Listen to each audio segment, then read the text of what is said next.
This is off.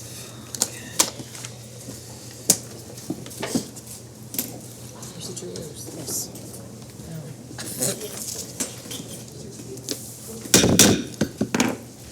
By the authority invested in me, I hereby declare the meeting of the Conshohocken Borough Council duly open and ready to conduct any business that may come before it. Prayer, Council? O divine Master, in deep humility we place ourselves, our thoughts, and our plans in thy hands. We beg thee to fill our minds and our wills with the gifts of wisdom, understanding, counsel, fortitude, knowledge, and piety. Help us not to think of self or personal desires, but rather the responsibilities laid upon us. Help us to promote as far as possible the welfare of our people and to treat them with impartiality and justice. Grant us the power to set a good example in thought, word, and deed, so that thy blessings will be showered upon us and the people we represent. Amen. Amen. I pledge allegiance to the flag of the United States of America and to the republic for which it stands, one nation, under God, indivisible, with liberty and justice for all.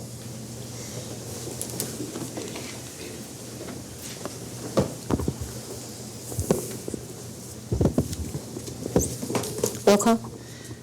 Councilmember Totino. Present. Councilmember Griffin. Here. Councilmember Sokolowski. Here. Councilmember Barton. Here. Councilmember Stokely. Here. Vice President Flanagan. Present. President Leonard. Present. Mayor Aronson. Here. We did have a executive session this evening for legal matters before our public meeting. The first item on the agenda is presentations.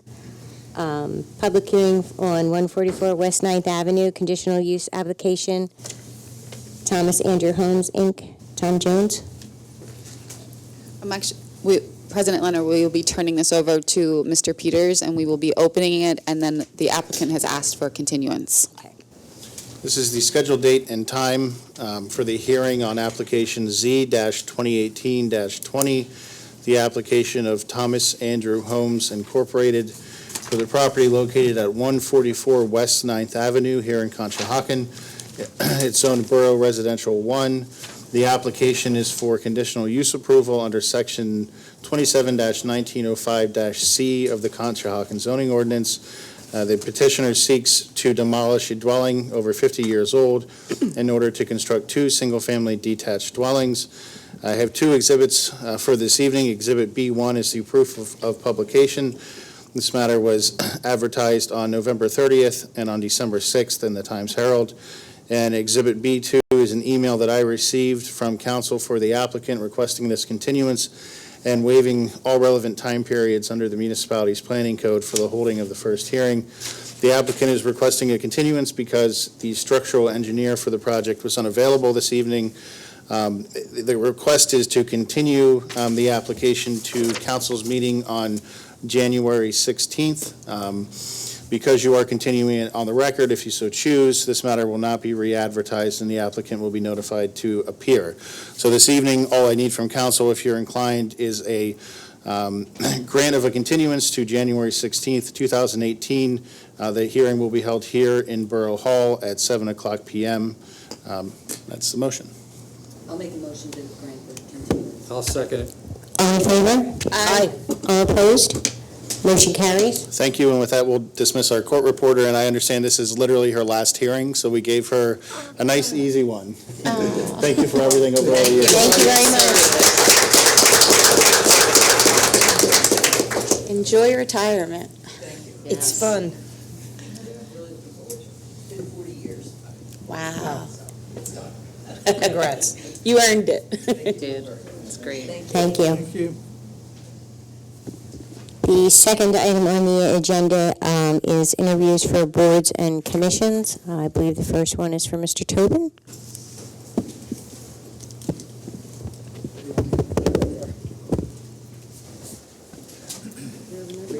Good evening. Hi, Brian. How are you? Oh, good. Oh, you're the Q&A, huh? I'm just going to queue them up and give them a second to get their Okay, questions great. ready. Go ahead. Just ask questions. Yep. Well, first, Brian, I would like to thank you for 14 years of service. Is it 14? I couldn't figure out if it was 12 That's or 14. very Wow. impressive, and as a borough, we greatly As long as I've appreciate been married. That's a good record, though. Yeah. It's a good record. Thank you. Well, as you're aware, council is elected by the entire population, that we represent everyone in the borough. And one of our concerns going forward is, can you tell us how you feel you weigh in on decisions based on a vocal minority that comes to meetings, based on what you've read? Just how do you make that decision?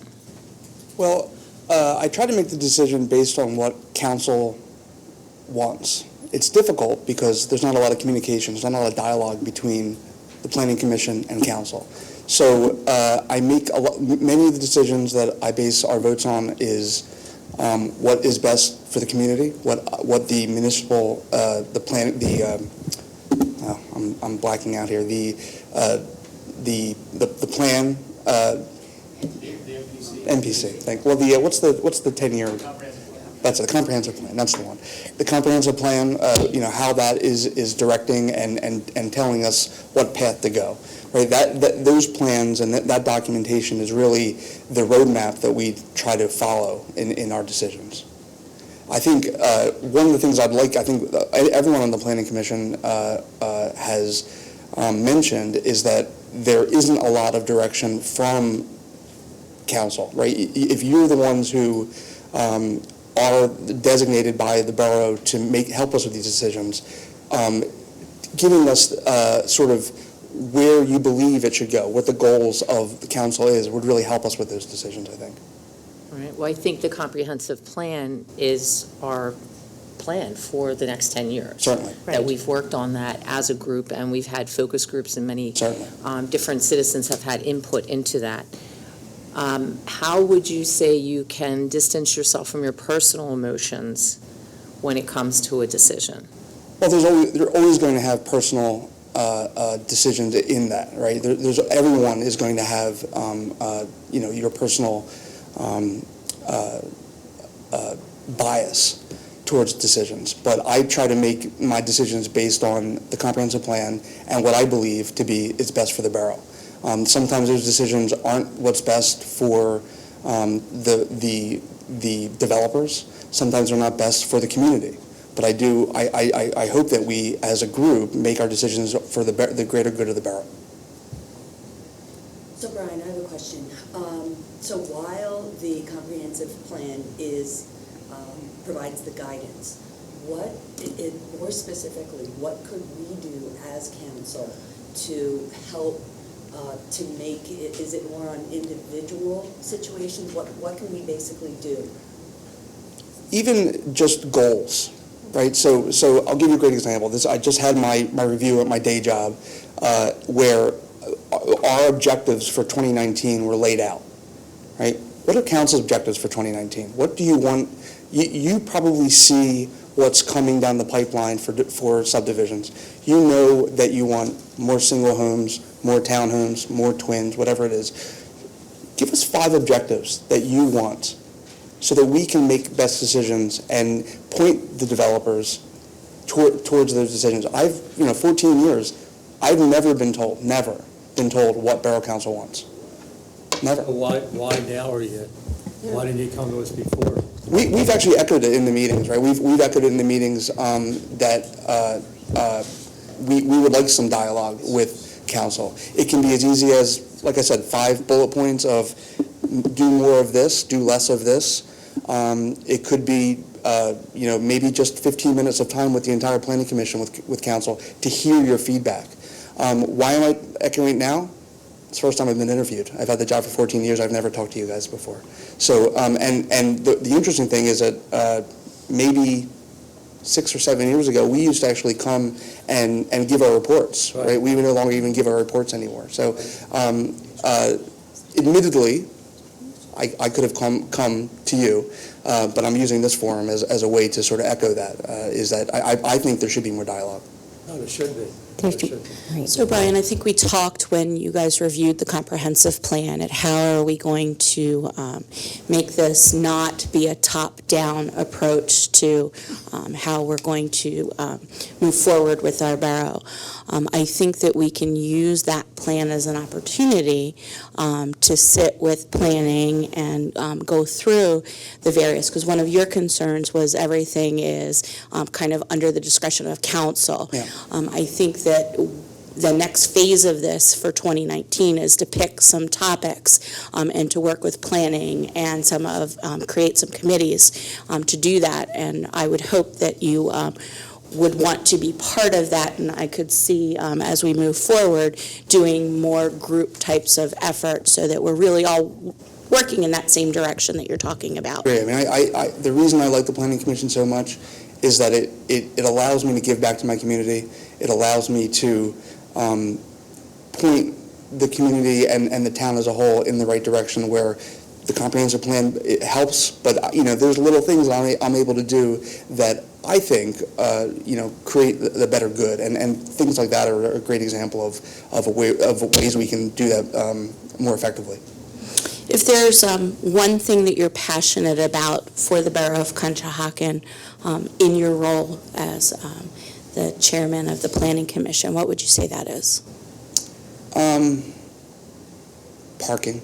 It's a silly thing to be passionate about, but I think of all the things, we very frequently, or we infrequently get public comment at the meetings. It's one of the things that is most painful about our interaction is that almost nobody shows up.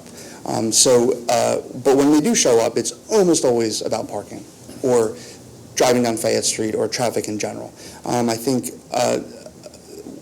most of the pushback we've had with developers has always been around parking and making sure.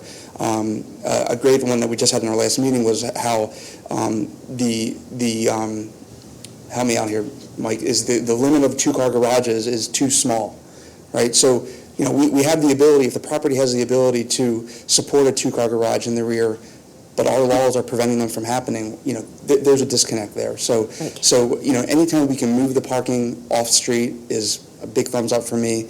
Anytime we can get two cars off the street, that's a win-win for everyone. So, yeah, I mean, it's a crazy thing to be passionate about, but parking is probably the one thing that I know everyone probably in the borough is annoyed by. We are changing the size of the. I know. Well, let's go be banging on Mike's door to make sure it happens. So there's been a little turnover for the Planning Commission, and there's new seats available. I'm the anchor that holds it all together. It was so you as the leader, how do you see moving forward? And there's a lot going on. Yeah. So how do you get your team up to where it needs to be if you're that leader of that team? And what do you need from us to help that happen? I think a lot of the help, I remember my first few meetings, Christine was really helpful, and whoever the borough planner was at the time, providing, I can remember it was like a deer in headlights, because there's so many terms that were new. Anita was on there with me. It's, terms were new, everything about it. When I don't do anything with subdivision or land development as my job. So, the ramp-up time is difficult. I think reading all taking the courses from the Montgomery County Planning, those were really, really helpful. The zoning course was really helpful, and I think continue to encourage the members of the Planning Commission to take those classes. They cost a negligible amount of money, and that was a big step up for me when I took those classes. I felt much more comfortable, much more confident in the decisions we were making because I finally knew what I was doing.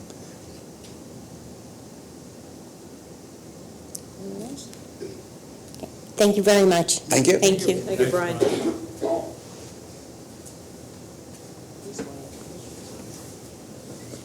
Mr. Rocco for the EAC.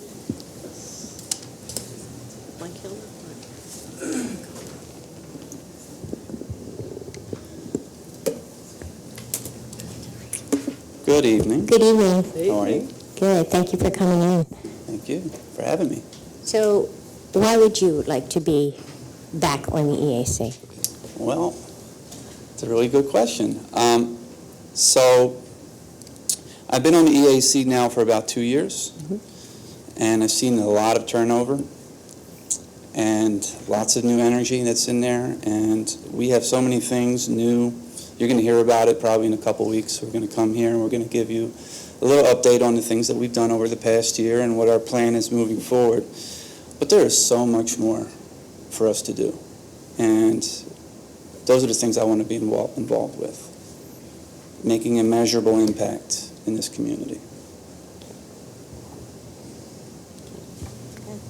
So there's a lot of projects you have on your 2019 forecast. Yes. What's one of the projects that you truly have passion about? So I'm in charge of the Green Stormwater Program for here in Conshohocken, and we've been kind of trying to get that off the ground.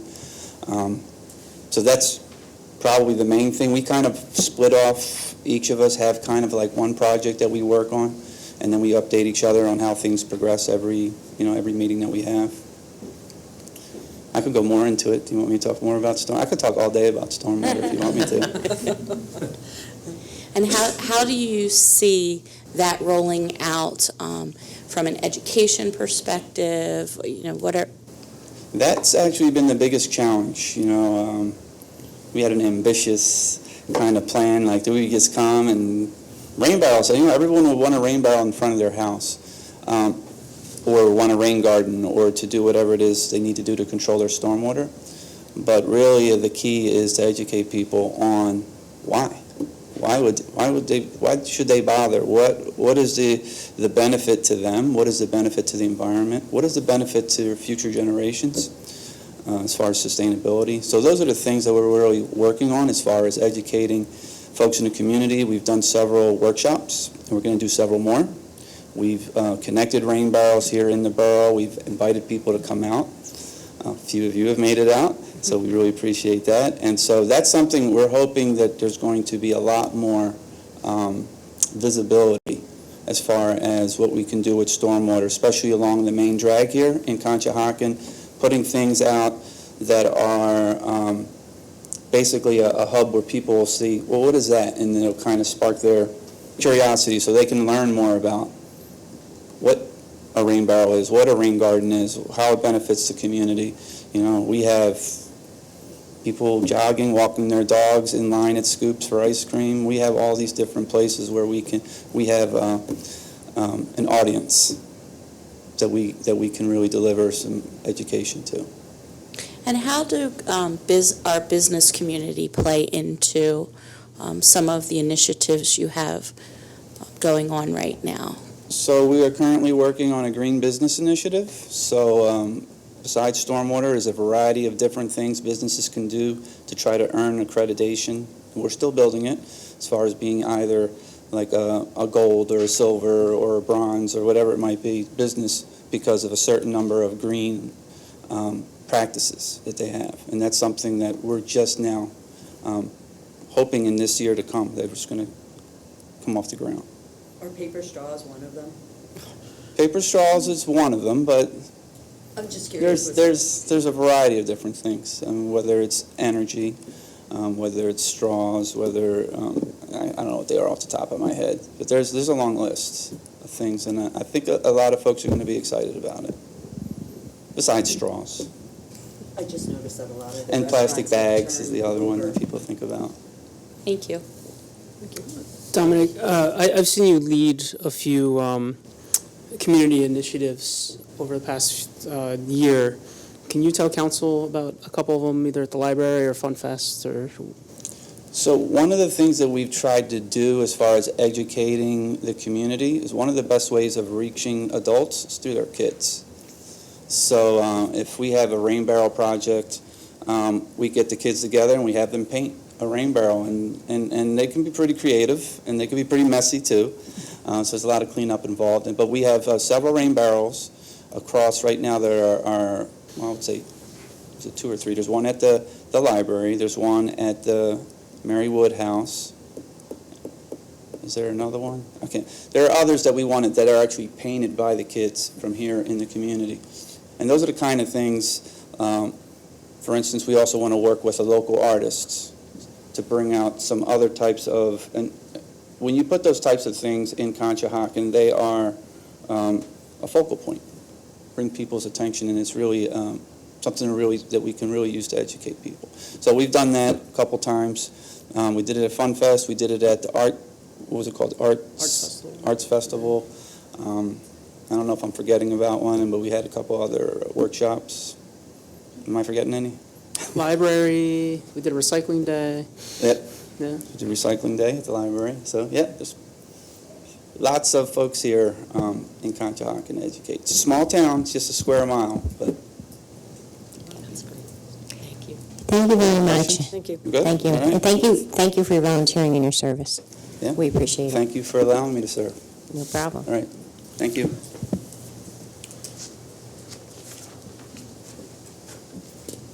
The next item on the agenda is the Borough Traffic Engineer end of the year update. Brian Keaveney, Pinoni Associates.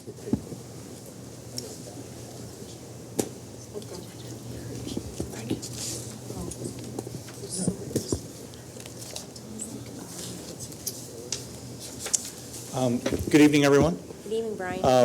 My intent tonight is really to briefly update council on a number of current initiatives. I invite you to interrupt me with any questions as I go if you want me to get into any further details. So I'll touch on a number of issues. The first one is 6th Avenue. Recently, 6th Avenue has been restriped. Previously, it was a wide-open, unmarked roadway, had some above-average speeds. The roadway's been restriped to provide a double yellow center line as well as white edge lines to define narrow travel lanes and act as a traffic calming measure. In addition, the striping provides additional buffer for the parking on both the north and south side of the roadways. So that stretch was from Caldwell to Wood Street. And that was done in probably about in the past month or so. Fayette Street crosswalks. In 2019, we're going to continue to look at ways to enhance the safety for pedestrians crossing Fayette Street. I'll touch on a few things that'll be part of the upcoming Fayette Street Traffic Signal Improvement Project in a minute. But we will be looking at intersections where we're not redoing the crosswalks with the signals. We can still look at some high visibility pavement markings and some enhanced signage to bring more attention to those existing crosswalk locations. We were successful in working with PennDOT to get some supplemental 25-mile-per-hour pavement markings right on the roadway as northbound and southbound as you enter the borough. So we're hoping that will further enhance the safety as well. The Fayette Street Traffic Signal Improvement Project, it's been in the works for some time. PennDOT awarded the bid back in October or November, and it's currently scheduled to begin construction in January or February. We're coordinating a meeting both with PennDOT and the selected contractor in the borough for early January to discuss schedule as well as coordination with some of the other projects going on, obviously, in the same area, along Elm Street in particular. Just a reminder of what that project's going to entail. It's going to include 3 completely brand-new traffic signals at Fayette and 3rd, Fayette and 9th, and Fayette and 11th Street. So that'll include all brand-new traffic signal mast arms, signal heads for vehicles, signal heads for pedestrians, ADA accessible ramps and push buttons, as well as video detection for the traffic on the side streets. In addition, the remaining signals will be still upgraded and equipped with video detection for the side streets, emergency preemption equipment to allow emergency vehicles to pass through safely while the other approaches are red, as well as select upgrade to pedestrian signals and push buttons. The 4 signals closest to the bridge, Fayette and Elm, Fayette and First, as well as Elm and Oak and Elm and Harry will be equipped with adaptive traffic signal equipment, which is really the next level of detection at the intersection that will actually optimize the traffic signal green time on a cycle-by-cycle basis based on real-time traffic. So short of adding additional lanes at all those intersections, we believe that implementing that signal system is really going to get us as much traffic through those signals as we can at this point. And who times them? I'm sorry? Who times them? Well, the adaptive signals will actually be timed by a computer in the traffic signal controller itself.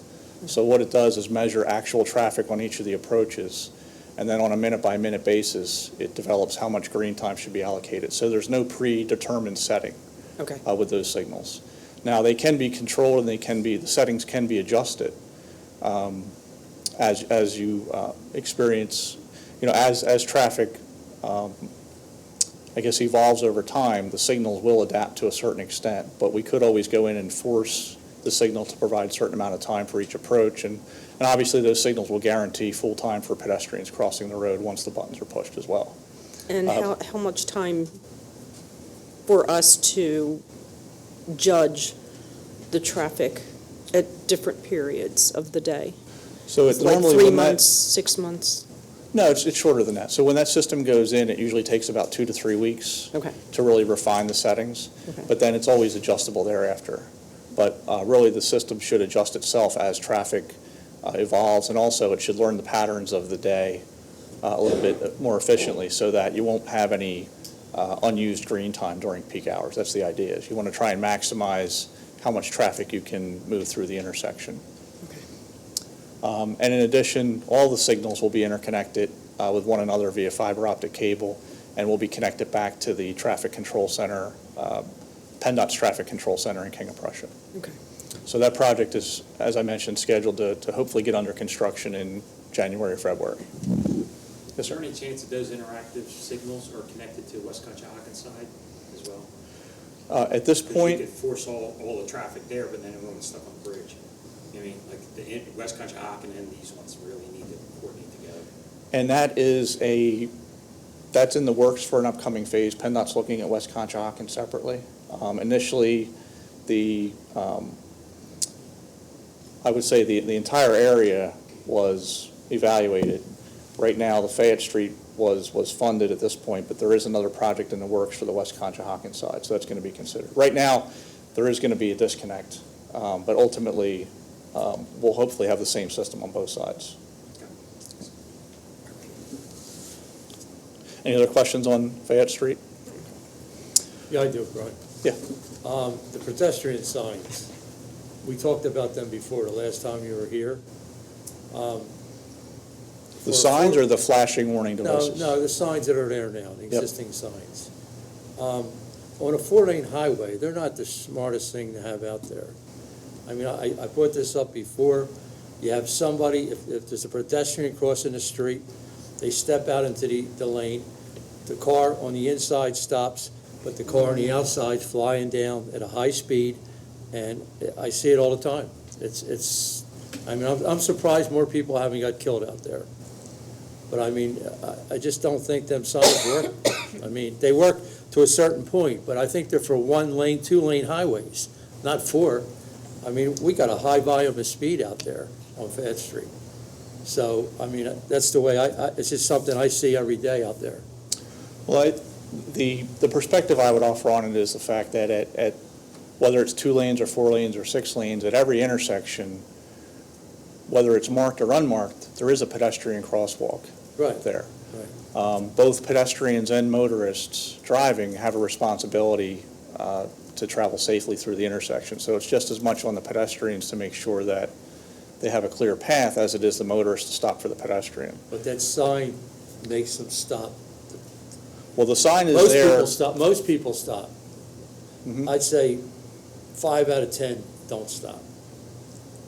I mean, it's. And I think the reason the sign is there is it's really supplemental to the fact that the with or without the sign, pedestrians still have a right to cross the That's street. right, that's right, So I they think do. those signs were always intended, not as a cure-all, but they're there to supplement and just bring the attention more to the motorists that, hey, there is a pedestrian crosswalk here.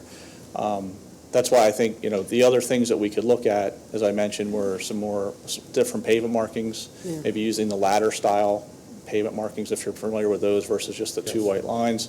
We could look at higher visibility signs and supplemental signs. I think before we had discussed putting in the rapid flashing Yeah, it's too beacons. expensive. at a couple of intersections, so that could be discussed once again. There are other measures, but yeah, short of, taking lanes away from Fayette Street, which has its pros and cons, there's really no other way to shorten up that crossing. Fayette Street, it's a 4-lane road. It is what it is. So I think we are going to try and, at least in 2019, pursue other measures that'll at least further enhance the safety. Thank you. Sure. The other item I want to touch on is PennDOT is currently soliciting more grant funding applications for, they have a Green Light Go is what they call the program.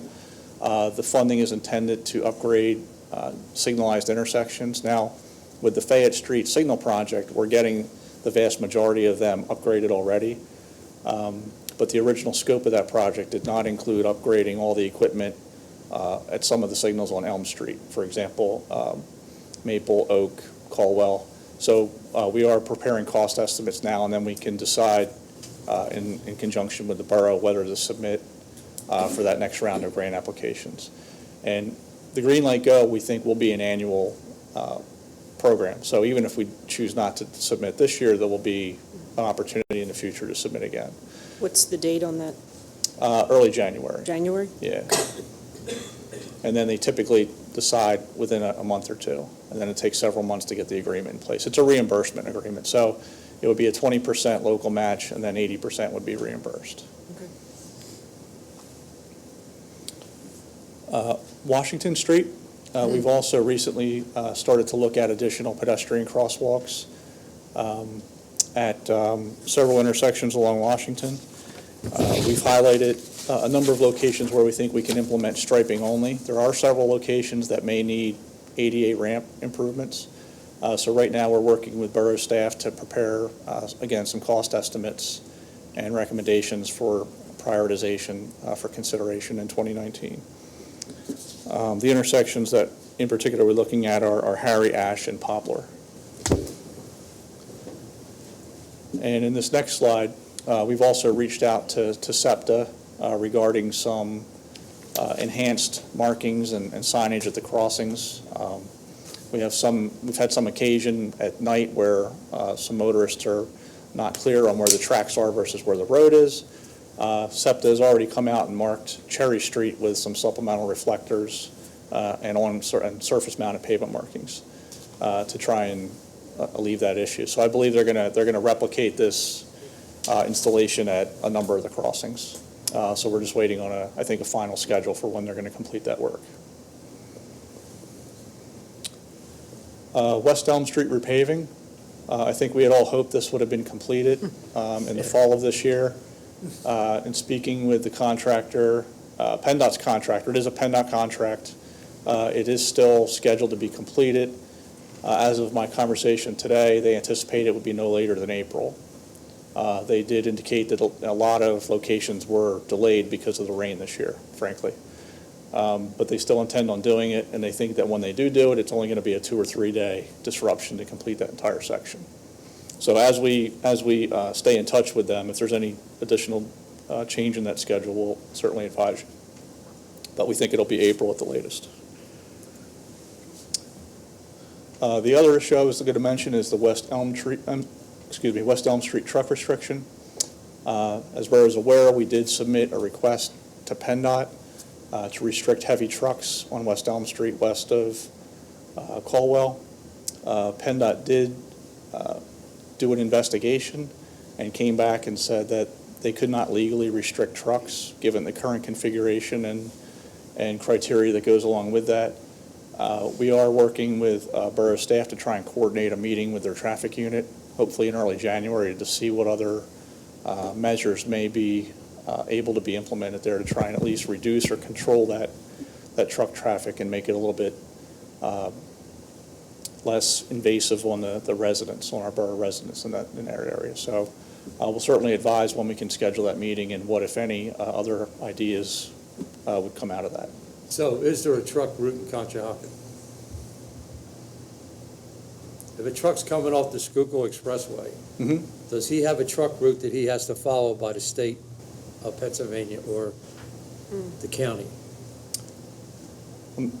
We have people, we have an industrial park down on Caldwell Lane, Mhm. and trucks are going down from Fayette Street, going all the way down 10th, and they're making their turns, and where is the truck route? Where are they supposed to travel to that industrial park? How are they supposed to get there? They're not supposed to be going through residential streets, so there was a truck route that I remember years ago, okay, but nobody follows it anymore. Yeah, I don't believe it's more the opposite. It's more there's routes that are restricted from trucks. Other routes are open to them. So if there's a legal reason or for example, a bridge weight restriction or a tunnel height restriction, those can be legally restricted from trucks or to prevent trucks. Other than that, if they're public roadways, particularly since West Elm Street's a state highway, that's where PennDOT has said that they can't legally restrict trucks on that roadway at this point. So Right, we're investigating other criteria. How are they going to get, if they don't use West Elm, down Caldwell Lane to that warehouse, the warehouses and all? I mean, and then all them businesses on West Elm Street, how are they going to get there? Go up and around through Norristown? Well, There's certainly other routes, yes. Yeah, I know there's they're- other routes, yeah, but- they're very long and circuitous, but there are other routes. Right. Right. once the connection in Norristown is opened, wouldn't that alleviate some of the trucks coming through Conshohocken onto? It certainly may. I mean, it depends on where the trucks are coming from and going to, but I think I don't think it'll add any traffic. I think hopefully it will alleviate It will some of that traffic. alleviate, yeah, and then we can bring them in that way instead. Because when there was, and keep in mind, Elm Street until recently had that weight restriction that prevented a lot of these trucks from using that road, and I think folks got used to that. And at that time, I can only surmise that the trucks were using the Blue Route or other ways to get to Ridge Pike and come in from that direction. And I think that's still a viable route, but they're obviously going to take the shortest route, given their origin and destination. But, so my intent was really to advise that we are going to still pursue some type of mitigation if there's anything possible there with PennDOT. And then lastly, also related to Elm Street in some fashion is we have been meeting with the construction manager for the SOAR site to talk about just construction-related traffic issues. One of the issues that we discussed at length was the fact that we were trying to minimize the number of trucks using West Elm Street.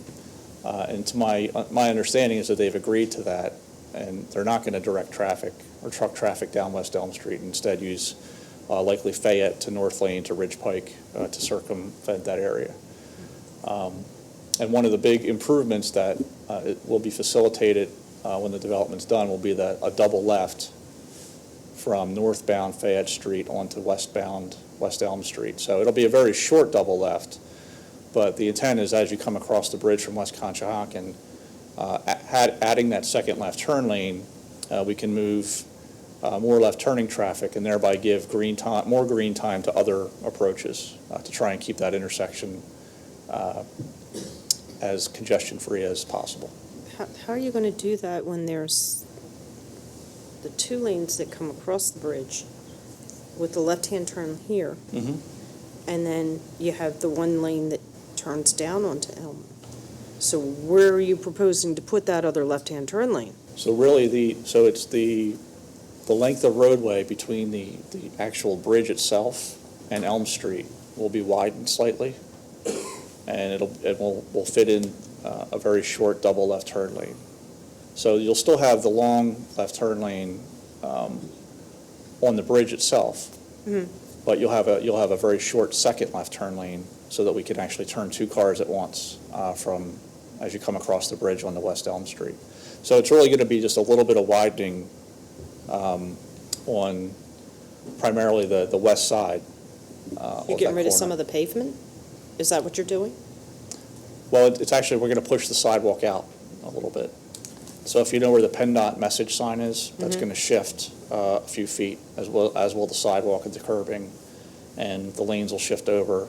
So as you're coming south on Fayette Street to go across the bridge, you'll pass through the intersection. There'll be a slight angle to get on where it's straight now. There'll be a little bit of a transition.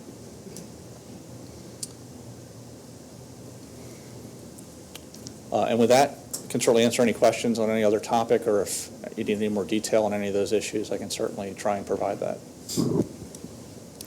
No, thank Brian, you. can I take you back to the Washington Street improvements?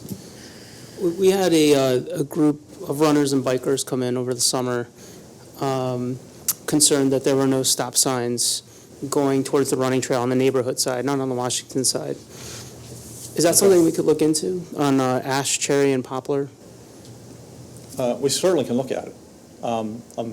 The stop sign would be located where? In So advance of it the would be trail? on, just before the start of the trail, on Ash, Cherry, and Poplar for traffic about to cross the SRT.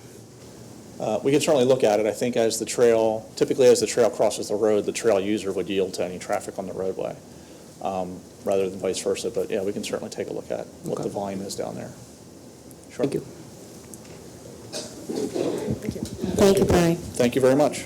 I don't have a question. It's, council just recently approved a resolution for a parking task force. So this kind of ties back to the 6th Street painting. Okay. The restriping. So as part of the task force, we're looking to have a number of different representations as part of it. And one of them is to have a traffic engineer to join that. So you'll have the administration reach out. We'd like to have a member of your team join that. Sure, we'd be happy to. Okay, great. Thank you. Thank you, Brian. You're welcome.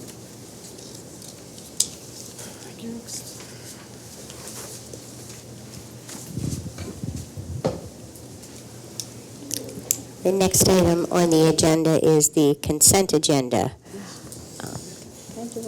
I'll do it, yeah. There are 3 items on the consent agenda. The first item is to approve and adopt the November 7th and November 21st meeting minutes. The second item is to approve the November ending treasurer's report and accounts payable in the amount of $1,082,804.61.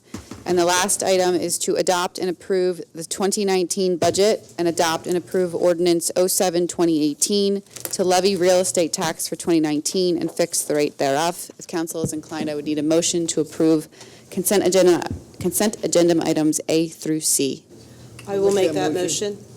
I'll second. All in favor? Aye. All opposed? Motion carries. Thank you. Moving on to unfinished business.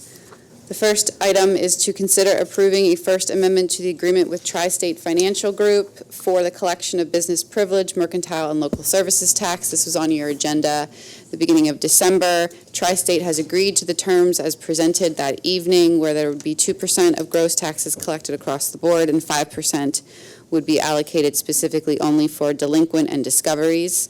The amendment reflects that language. If inclined to approve tonight, we will sign with Tri-State and move forward, and it removes the escalating clause that we reviewed 2 weeks ago. I'll make that motion. Second. All in favor? Aye. All opposed? Motion carries. Next item is for Councilmember Flanagan. It's to consider approving a fundraising event at the Marywood Park House. Well, preparing for the 2020 centennial celebration of Marywood's gift to the residents of Conshohocken, the Friends of Conshohocken Parks and the Marywood Park Commissioners are planning a corporate donor cocktail party. It will be March 28th. It's from 6 to 8 p.m. We plan on having a jazz trio, and what we are asking tonight is that we would have the tickets be approved at $50 by invitation. We would be asking for $750 for the invitations and save the date cards to be taken from the Marywood balance, and currently that balance is $26,000. And the other part would be that we will be deciding sponsorship levels and the campaign materials to be finalized by the Marywood Park Commission and the Friends of Conshohocken Parks. So I guess I am asking for a motion. Oh, and the last part was, this is to be able to serve wine and beer, specifically at fundraising events to be held only at the Marywood Park House. And that would be a 1-year trial period to see how the events unfold and whether or not it is successful. So they would be the considerations for council. Are we taking a motion tonight, or? We will be, if council is inclined, yes. The motion would be to approve a fundraising event on March 28th from 6 to 8 p.m. with tickets costing $50. Request and the ability to serve beer and wine at fundraising events only at Marywood Park House, and to pay $750 for the invitations out of, and save the date cards out of the Marywood Park Trust Fund. If Go ahead. Go ahead. I'll make that motion. Now, second. All in favor? Aye. All opposed? Motion carries. Thank you. And for a last note, in the back, there is the flyer that we're promoting what the plan is for the Marywood Park House and the Community Center.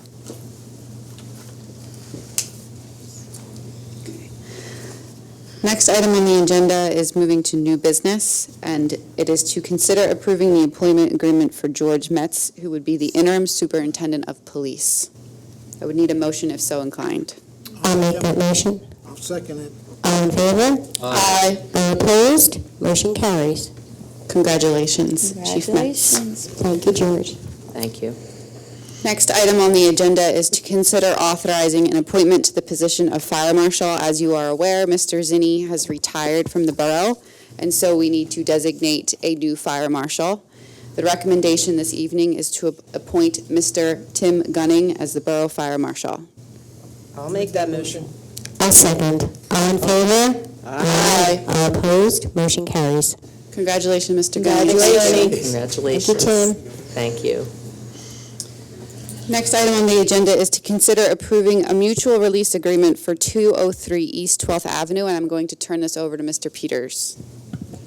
Thank you. This document was submitted by the owner of the property located at the aforementioned address. This property, the frontage of the property, a portion of the front yard is within the ultimate right-of-way of 12th Avenue. The request is for the borough to document the fact that the borough no longer has an interest in that street. The street is a paper street. As a matter of law, the borough no longer has an interest or the ability to open the street, but there is nothing of record with Montgomery County to document that fact. It simply is a portion of the road that was never opened by the borough. This mutual release provides for the release of any rights that the borough has into the paper streets. From the borough's perspective, it takes them out of the mix in terms of any issues that arise with respect to the paper street, because there are, if you're familiar with the area, there is a street there currently. The owners of the properties within and along East 12th Avenue have the right to continue to utilize that street. What the property owner is doing is documenting the fact that they now own the street because the borough can never own it. This is somewhat similar to what occurred with Sora. There was a street that you vacated as part of the lot line consolidation plan. That street is now gone, and ownership goes to the neighboring property owners. So Ray and I had an opportunity to go out and take a look at this site. Again, the portion of the property, and we don't have a development agreement yet, or I'm sorry, development plan yet, but it's our understanding that the proposed improvements would not be within the existing paved cartway. I'll tell you that as a matter of law and a matter of private law, it can't be, because those property owners along that portion of the street have the right to continue to utilize it. So that is the mutual release that is before you. This actually gets recorded with the Montgomery County Recorder of Deeds, and from that point on, it's clear that the borough has no interest into that street. But people use that street. I've used that street. They will continue to do so. But it is not a public street. The clarification is that the street will remain a street. You're not removing the street from its footprint. It is just a legal But how turning can you over. call it a paper street if people utilize it from Fayette and from, It was The other it was direction. never accepted by the borough as a street. That is why it is a paper street. do we maintain it? Do we plow it? Would rather not Do we- get into that, but I believe that we do. Okay. Yes. So my suggestion trying to for understand. council moving forward is, as we have been cleaning up other things in the borough, is that we take a look this next year at how many paper streets we have and how many actually are in use, and start to clean that up a bit also, so we don't come across this again. Well, keep in mind, though, that if you do run across paper streets, you still can't open them as public streets, no matter what. It's too late. You have a question here. Any question there? You had to do so within 21 years If you of their can, dedication. if you can please come to the podium. Thank you. My name's Robert Vitosky. I'm the owner of the property at the 12203 East 12th Avenue. To clarify things a little bit, you were saying that you use the street and how can you take it away? It's a little tricky because half of that right-of-way is White Marsh Township and half of it is Conshohocken. So the street that's not opened is in Conshohocken. The street that is opened is in White Marsh. So therefore, when you're driving down the street, you're driving on White Marsh's street, and then there's that little juke that goes back down into the street where it's a split between Conshohocken and White Marsh. It's a lot more, it's clearer to see the next block down on the 200 block, because when the streets get paved, Conshohocken paves half the street, White Marsh paves half the street. But when you get up to the upper end, it goes, you're in Conshohocken, then it jumps over on the White Marsh, and in front of those four houses, that's it was always just been grass of those houses, and that was the paper street. So I just want to clarify, just so you didn't, Right, so the paper street part is the yard. is in Conshohocken, yes, it's the Right, yard. Yeah. it's still And yards. so the right-of-way, Right, which is, the easiest way to say it is the right-of-way of the road between, on 12th Avenue is 80 foot wide. I don't think Ridge Pike has an 80-foot wide right-of-way, so it's a very, very wide right-of-way that, they just, both parties took the street, and then only one, White Marsh paid part of it, and Conshohocken paid the other part. So I Right. just want to clarify that. So, They do take turns now doing that. what's that? Oh, yeah. Yes, so I don't have multicolored streets There anymore. you go. And Colleen, the only other thing that I'll point out is you'll notice that we haven't had it happen in a little while, but in circumstances where there is a development along one of these streets, what we'll often do, if it's something to clean up, is we'll require the applicant to dedicate that unopened portion to the borough. So there are ways for us to fix it. It's just, if there's no development that's occurring, there's a whole petition process that you have to go through, which we can do. It just takes some time, that's all. Okay. Yep. But I do think it would be beneficial to know what the paper streets No are doubt. so that Right. we have an idea. Because you also don't get liquid fuels money from those streets, so it's worth knowing. So we'll need a motion? Yes. I'll make that motion. Now second. All in favor? Aye. All opposed? Motion carries. The next item on the agenda is to consider the adoption of the 2015 Property Maintenance Code. If you are so inclined, then upon adoption, the Code Department for the Borough of Conshohocken would operate under the 2015 code books. I'll make that motion. I'll second. All in favor? Aye. All opposed? Motion carries. The next item on the agenda is to consider approving a process for officiating weddings at the borough facilities, and I will turn this over to Mayor Aronson. Thank you. So the Pennsylvania law allows for mayors to take money to officiate weddings. I think it makes a lot of sense in certain situations. So if anyone in Pennsylvania asked me to go outside the borough and do a wedding, that would be one of those situations. If a resident asked me to go outside the borough, that would be one of those situations. And one of the first things we did this year was approve the legally mandated structure for that, which is if that happens, I have to report it to council every quarter and keep a log of those weddings. What we've been looking into the past few weeks is what happens when a resident wants to get married at the borough. And to my mind, that becomes a service of the borough that the mayor provides. So what we have been going over with administration is if a resident calls and says, I would like the mayor to officiate a wedding at Borough Hall or one of our properties or facilities, how does that look? How do we do that? And to my mind, it wouldn't be appropriate to take funds directly from a resident at that point, since we're providing that service. So do you want to explain the particulars? So we have, as with other facilities, we have a process of operation in terms of how people come in and they request use of the facility. And for Borough Hall in particular, it would be my office. They would come in and they would ask for use of Borough Hall.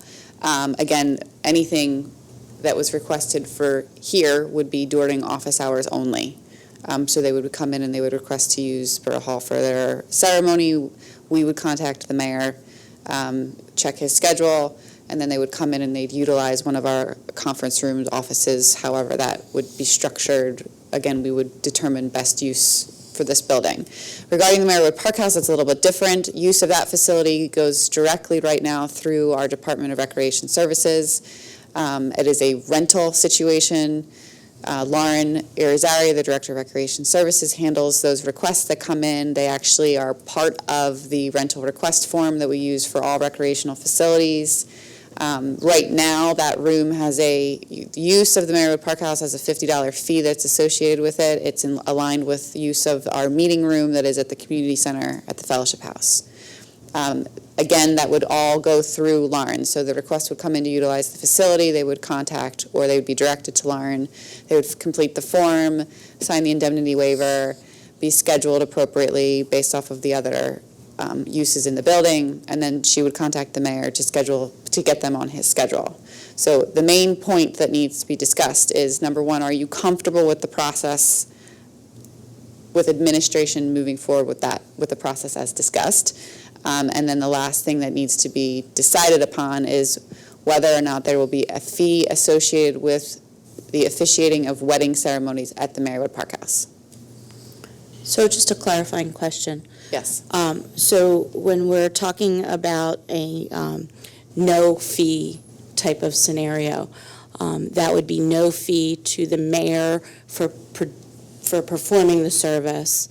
Are you also asking us to say no fee for the use of the facility? I think it's a point of conversation. I think $50 would be reasonable. Absolutely. But we're sort of opening this up to your guidance. And I think what he was saying too, it only applied to residents. So if someone came from Plymouth or White Marsh, they would have to pay a fee to him. So in, correct? Yes, this is for residents wanting to get married at the borough.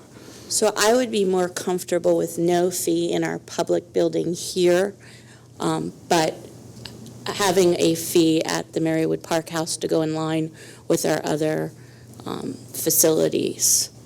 Okay. That would be one of my thought processes. And I would agree, because if it's during operating hours, there's no extra labor cost associated. But if someone from the community center has to go over, unlock the park house, make sure everything is ready, and then go back and lock up, there is a cost associated with that. So I feel that would be a fair judgment. And honestly, you can't go anywhere and get married for free. There's always a fee. Yep. Much cheaper than church. Mm-hmm. Any thoughts on that end? Any questions? Any thoughts? No, I think that makes sense. I agree with it.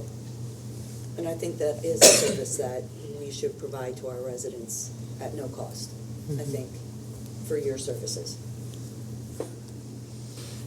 Okay. Okay, so just to clarify, we are suggesting that the mayor provides his services to officiate the wedding to residents for free, and then if he chooses to charge the fee, that's already set up in place. We did that earlier this year to non-residents. And then for during office hours at Borough Hall, should they choose to want to officiate a ceremony here, there would be no charge. And then you are recommending that there be the $50 charge stays in place with the Marywood Park House usage. Would we have the option to change that amount in the future? Absolutely. Okay.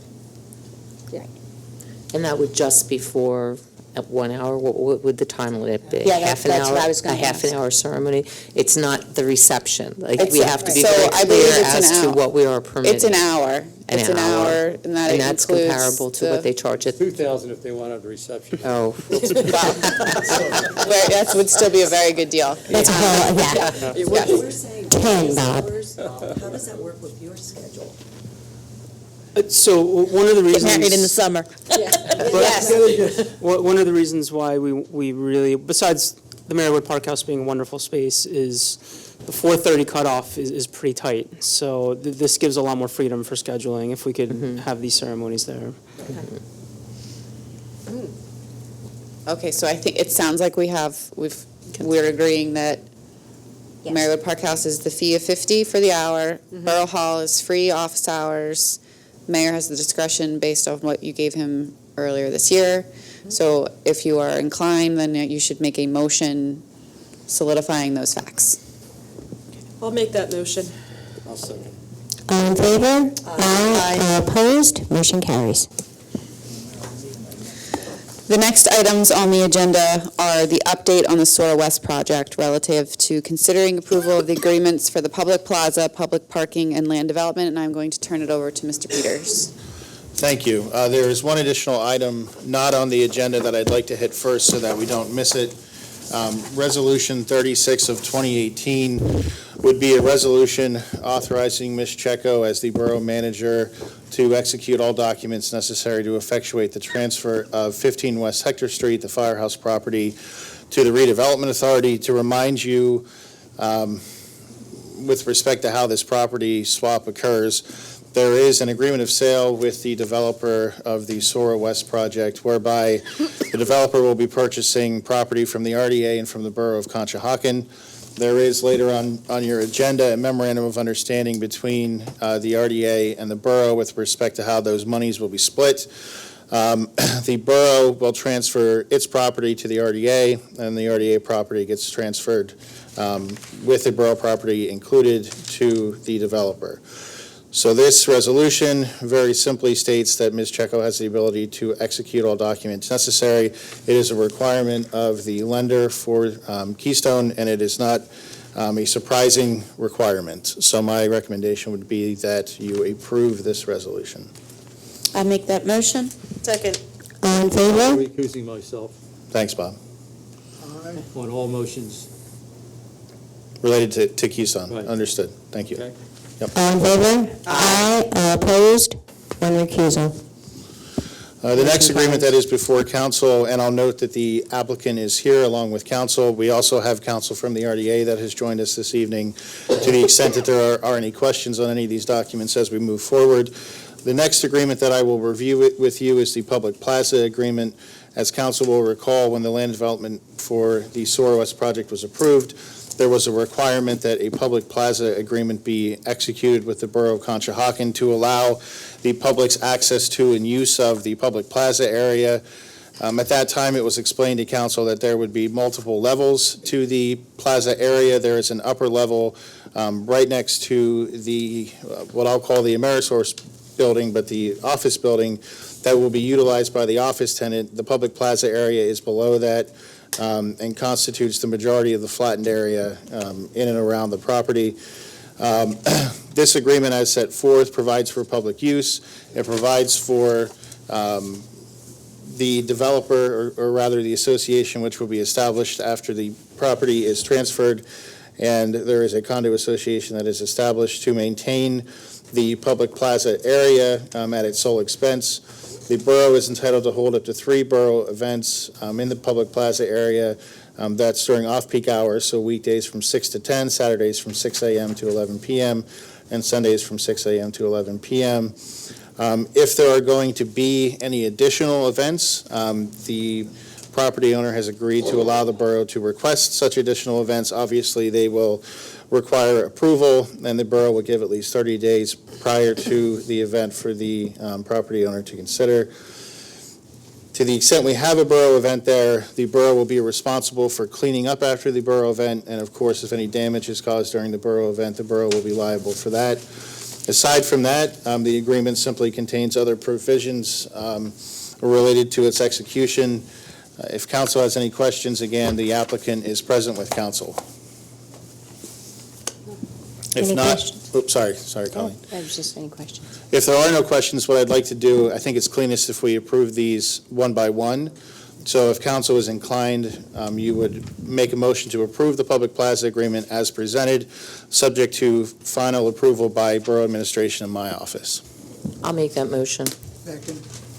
All in favor? Aye. All opposed? Motion carries. The next agreement that Just for the record, we will note the one recusal. Yep. Yes. I'm going to recuse myself. I recuse myself for all the Yeah, we. motions. We have to do it every time, Bob. I do? No, we do. For the minutes, Bob, for the minutes. minutes. Bob. Okay. No, I understand that. Oh, okay. The next agreement that council will consider is the land development agreement. You'll note that this agreement is slightly different than your other agreements because it includes the RDA as a party. I'll explain why that is when we get down to that portion of the agreement. You've seen land development agreements before. You've gone through them before. Most of this is background information. A lot of it sets forth the provisions that relate to your borough engineer's ability to inspect the property. It also importantly contains the provisions relating to the public security. That public security amount is set forth on page 2 of the agreement. That is the security for the public improvements. There is a separate tri-party agreement which sets forth the procedure through which the borough can collect on those funds should we need to. It is only in the event of a default, as with all other development agreements.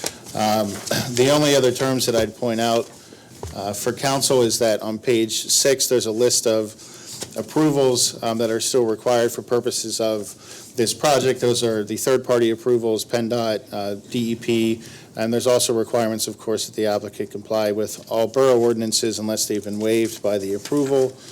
The next pages were all added, many of which by your engineer to address all the miscellaneous issues that could arise throughout the development. There is an engineering and legal escrow that's established on page 11. The default provisions provides for 10 business days notice to developer that they're in default of the agreement, after which the borough is able to proceed on their rights to move against the financial security. There is language at section 7 that sets forth a completion guarantee. This is a requirement of the RDA, and the completion guarantee, it will be in a form agreed to between the RDA and my office in conjunction with borough administration. There's also a completion covenant that gets recorded. Those get recorded against the property to ensure that it's redeveloped. If it is not redeveloped under the agreement of sale, it comes back to the RDA and then goes back out for another RFP process. And we'd like the developer to not make us go through that process, and I know that, they do not intend to. There is a requirement, what I call a good neighbor provision, that the developer send notice out to the surrounding businesses. As you know, it's a very busy part of town. So the developer has graciously agreed to send notice out to all business owners within 1,000 feet. There's even a testing center down there that could be affected by this, so that notice will outline the expected timeline for the project and any expected disruptions that will occur as a result of the larger construction required. Aside from that, everything else is the miscellaneous provisions in every land development agreement. So unless council has any any questions for the Developers Council or for the RDA, since they are a party to this agreement, now would be the time to ask those questions. If not, the council could, if inclined, pass a motion approving the land development agreement, again, subject to final review by borough administration in my office. I'll make that motion. I'll second. All in favor? Aye. Aye. All opposed? And one recusal. Thank you. The final agreement is the parking agreement.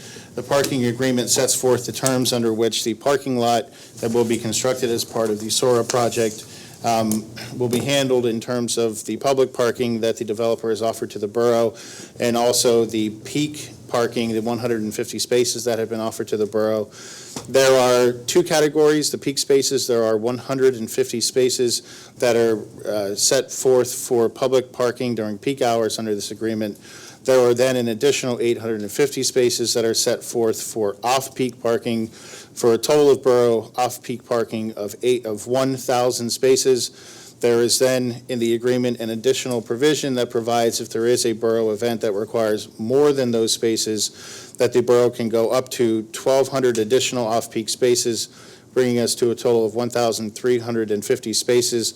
The reason that there are spaces reserved is because under the conditional use approval, the tenant had the right to reserve a set number of spaces. There are provisions in this agreement, as we discussed during the land development stage, that set forth if the peak hour parking of Amerisource Bergen, the office tenant, is no longer required to be as large as is set aside, and that will be determined by a 3-year parking study. Keystone will operate in good faith to negotiate with the office tenant, who will have the ultimate say to determine whether or not additional peak parking can be provided, and I'll explain why I'm pointing that out in a moment. There is a provision providing for the offering of up to 40 special parking tags to restaurants and retail uses within the project. The only real nuance with that is that those tags exempt those individuals from 2-hour parking. They can park for up to 8 hours. However, they're still required to pay a fee to the borough, as all 150 spaces will be metered. I think that metering will actually take the form of some kind of a phone app or something like that, Ray, but those parking tags allow them to stay there for extra time since they'll be working in there. The remaining sections of Part 2 simply set forth who's enforcing what when. So during peak hours, the borough will be enforcing their peak public parking spaces, the 150 spaces, again, subject to metering. During the off-peak hours, Keystone will be monitoring and enforcing the regulations of the parking ordinance. Once we move into off-peak hours, the peak parking spaces are no longer subject to time limits. That's simply for practical reasons. We want the public to be using those spaces. They're more convenient to the public plaza. If we charge for them, they're going to park in the free spaces. So this strikes the right balance to make sure that they are utilizing the spaces for what we're trying to achieve. There is a provision for allocation of operating costs. So the borough has 150 spaces within the parking lot. We will be paying an amount of $142.85 per parking space on an annual basis to help cover the operating costs of the garage. That is subject to an annual consumer price index increase, and it'll be invoiced at the end of the year. And as with everything that your administration does, I'm sure it will come before you for approval. Should any of the public spaces need to be relocated, they can only be relocated pursuant to agreement with the borough. Other than that, the terms of the agreement are mostly ministerial. So if you have any questions for Keystone, the RDA is not really involved in this one, so we'll leave Allison alone. But if you have any questions for Keystone about the parking agreement, please ask them. If not, this agreement is also ready for your consideration this evening. I'll make a motion to approve. I'll second that motion. All in favor? Aye. Aye. All opposed? One recusal. Motion carries. And finally, the last agreement is the memorandum of understanding with the RDA.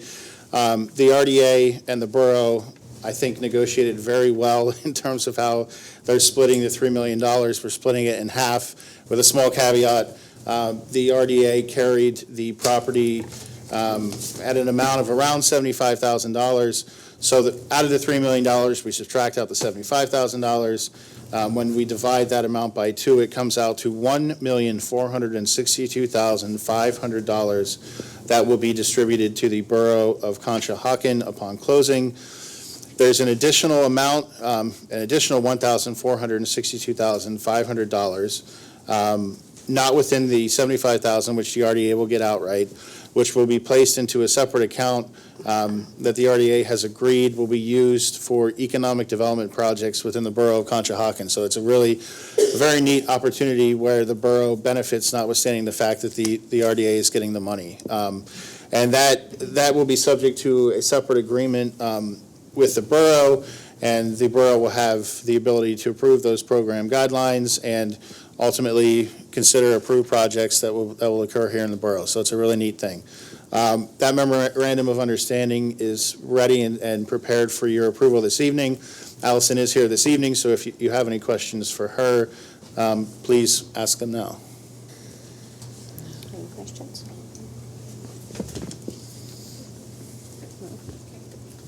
Someone like to make a motion? I'll make that motion. I'll second. All in favor? Aye. All opposed? One recusal. Motion carries. And that is all I have. Thank you very much. And Mr. Gottlieb, if I may, for future, as much as we are excited and appreciate the project, when we would appreciate a more timely manner in having things prepared by you and your organization. The chaos for the last few days is really not acceptable by council for our administration or our solicitor. So as our other developers show more consideration, we would appreciate that you do also. Thank you.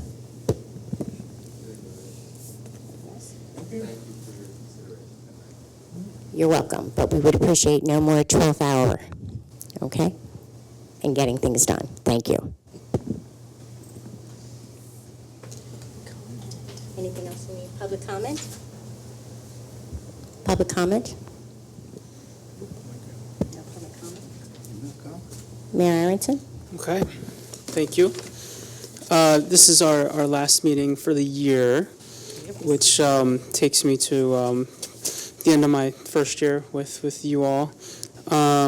So I just wanted to say a few words. Really, I want to give some thank yous. I've been able, over the course of this year, to meet with a lot of our staff and our departments and ask a lot of questions, attend trainings, field trips, and generally see everyone hard at work in one capacity or another.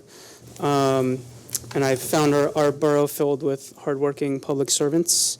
We've done a lot of good together this year, from Fun Fest, Carnival Day, 4th of July, car show, Easter, concerts in the park, police department's Bike Safety Day, fire department safety night, suicide prevention events, Halloween parade, Winter Wonderland, and many, many others. In short, we had a very productive and very positive year.